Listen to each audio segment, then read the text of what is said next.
How's it going, everybody? If you are in commercial real estate or are a business owner that owns the property that your business actually operates out of, then this video is for you. Today I wanted to talk about how exactly commercial property insurance are actually calculated and some of the main factors that the insurance companies will take into account when they are determining the pricing.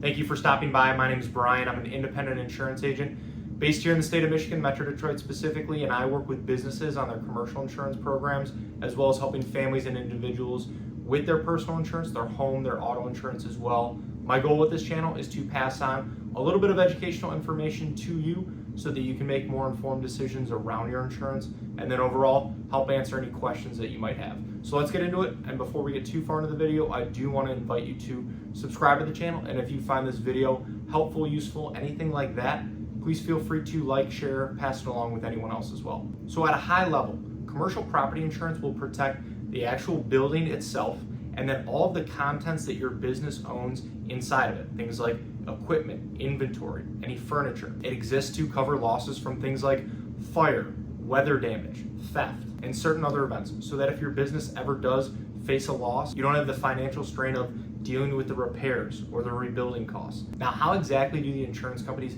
calculate what you have to pay? The first major factor is going to be the actual value of the property itself. This will again include the building itself and then all the business personal property, the contents inside that your business owns. The higher the actual insurable value, the higher the premium, because the insurance company is then taking on all of that risk if there ever is a worst case scenario and a total loss. The next major piece is going to be the actual location of your building and then the ISO and fire protection class codes that it's in. The ISO rating for your building is going to be based on the fire protection capabilities of your area. Things like how close your property is to a fire station, how far away a fire hydrant is, and how well the actual fire department is staffed and if it's volunteer or not. If your building is in an area with a better fire protection class code, then you will generally see lower premiums than if the same building was in an area in a worse fire protection class code. Then the actual construction of the property and when it was built will also play a role. The insurance companies will take a look into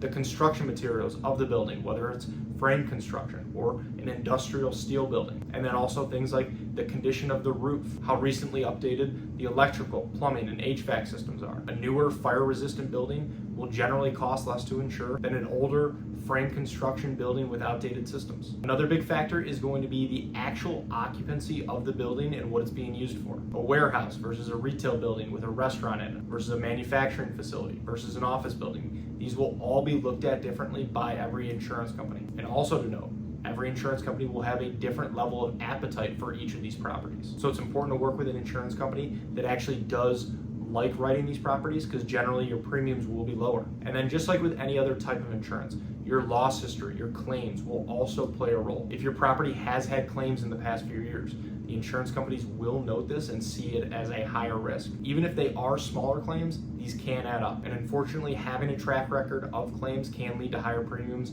than if you had no losses and no prior claims. Then your deductible will also be a factor. If you choose to carry a higher deductible, this can lower your premiums, but you need to make sure that you are comfortable being responsible for paying that amount out of pocket if there ever is a claim. Then the safety systems of your building matter a ton as well. Things like if it's sprinklered or not, if you have a security system and alarms installed. These protective features can definitely make a big difference when it comes to cost, because they can help reduce the risk of a major loss. And then finally, it is worth noting that premiums aren't just going to be based on your individual property. The broader market conditions of commercial property insurance will also play a role. If insurance companies nationwide are paying out more in claims due to things like natural disasters, this can cause rates to rise across the board, even in areas that weren't directly affected. So overall, as you can see, there are a lot of different factors at play when it comes to determining the premium for your commercial property insurance, and every insurance company will take all of these into account a little bit differently to determine what you'll actually pay. And while price is important, having the right coverage in place that you actually need for your business and for your property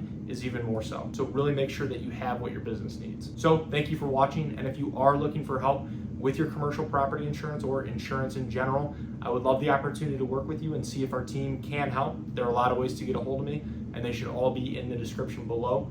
Please feel free to text, call, email, fill out a contact form, whatever's easiest. And if you have any other questions about insurance, please feel free to either reach out directly or leave them in the comments below. I would love to help answer those as well. So thank you again.